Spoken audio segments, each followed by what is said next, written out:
Un autre pays, en Ille-et-Vilaine, a pu également conserver ce patrimoine, venant ici du commerce des toiles de chanvre. Nous sommes accueillis au château de Vitré, gardien de cette mémoire.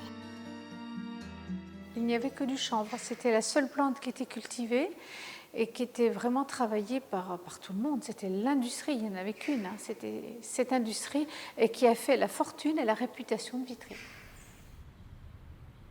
Donc, comme à Vitré, on est baigné par la Vilaine, donc ce fleuve, eh bien, on faisait pousser du chanvre au bord de la rivière.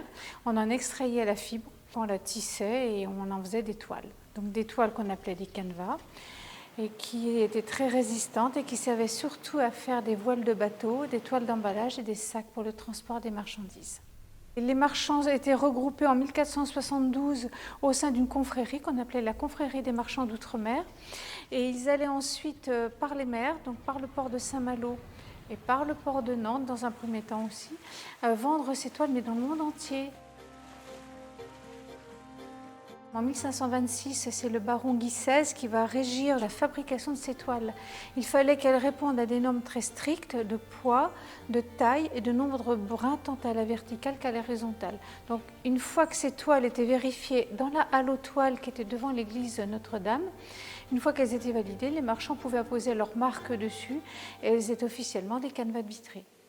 On peut dire que c'est un peu un blason ou un logo commercial, c'est comme vous voulez, mais qu'ils mettaient sur tout ce qu'ils fabriquaient, donc sur ces toiles et ce qu'ils vendaient, et sur leur maison, ce qu'ils possédaient, mais également sur ce qu'ils finançaient, comme l'église Notre-Dame. Donc on a beaucoup de marques de marchands, puisque ce sont beaucoup de marchands d'outre-mer qui ont financé l'agrandissement et l'embellissement de cette très belle église.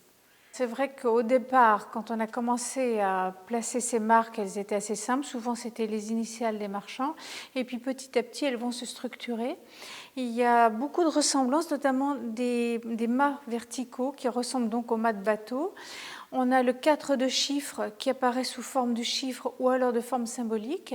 Il y a également des fanions qui rappellent surtout ces bateaux. Et il y a le M également de Marie, puisque la confrérie était sous le vocable de la Sainte Vierge.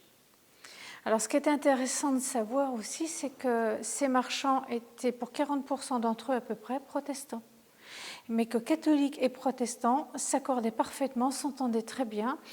Et quand le monde s'est partagé entre ces deux religions, quand ils allaient dans un pays protestant, eh bien, c'était les protestants qui allaient vendre les toiles de tout le monde, et quand c'était dans un port catholique, l'échange se faisait de manière tout à fait naturelle.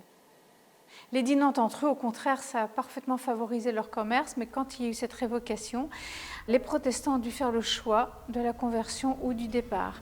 Et la grande majorité d'entre eux ont fait le choix du départ. Et évidemment, ils ne sont pas partis les mains vides.